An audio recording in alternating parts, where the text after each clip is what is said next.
As the United States continues to manage its fallout from the withdrawal from Afghanistan, in Moscow, there's a sense of déjà vu. The war the Soviet Union fought there lasted for a decade, from 1979 to 1989. But Russian veterans who were there as the USSR left see some essential differences between the Soviet and the American withdrawals. Special correspondent Stuart Smith in Moscow reports. Withdrawals from Afghanistan echo throughout history. Before the US, it was the Soviets who left in 1989, 10 years after they'd invaded on Christmas Eve 1979. Officially, they'd been invited by the socialist Afghan government to help fight the Mujahideen and set up a 16th Republic of the Soviet Union, partly because Soviet officials worried Afghanistan's new leaders would start to forge closer ties with the United States. After a bloody decade and heavy Soviet losses, troops withdrew. These paintings, rendered by those who fought there, are on display at Russia's Union of Afghan Veterans. Here, members work to help fighters of Moscow's old war and pass on what they've learned to young Russians. You see the words, glory to the soldiers of the fatherland, glory to the sons of the motherland. See, this is how we left, and today the Americans just ran away, and that's it. Andrei Kuznetsov fought as a paratrooper for the Soviet Union. When he compares the recent American withdrawal to the Soviet one, he sees a stark difference. When in 1989 the withdrawal operation was being prepared, it was orderly. And if you watch archive footage of those events, you'll see along the whole route of the Soviet army big celebrations. Soviet soldiers were congratulated. There was this unity and peace and friendship. There was rejoicing, and there was no such disgrace that's happening in Afghanistan today. The government Moscow left in place teetered for 3 years. Then the country collapsed into a brutal civil war that ended when the Taliban came to power for the first time in 1996. Kuznetsov has sympathy for the US soldiers who fought over the past 2 decades, one veteran to another. Our problems are the same. Life and chores. You've been used, you've gone through all that, and then comes a new step. From 1979 to 1989, 15,000 soldiers died and 35,000 were wounded in Afghanistan.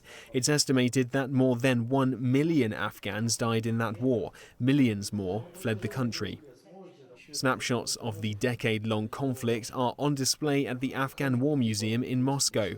Igor Yerin has collected weapons, armor, posters and books to keep alive the memory of his friends and colleagues, often donated by their families.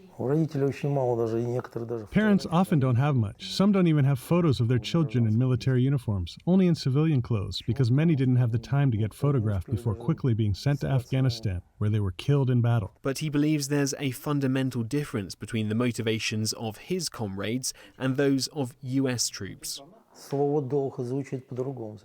Their duty is completely different. Don't confuse that. They're mercenaries. They do it for money. We did it out of patriotic duty. In the visitor's book, you can read the comments of soldiers who came to the museum to seek answers and compare their experiences in Afghanistan.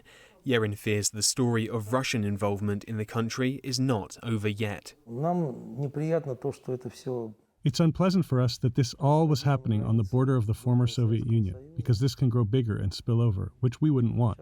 This would mean more victims, a new war, new refugees again. America is very far away and other countries are very close by. For the Kremlin, the change in the balance of power in Southwest Asia means a change of approach is on the horizon. Russia has learned painful lessons from Afghanistan, ones which the US is grappling with today.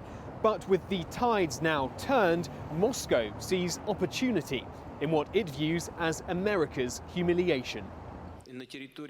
To do that, Russian President Vladimir Putin sees talking to the Taliban as a necessity.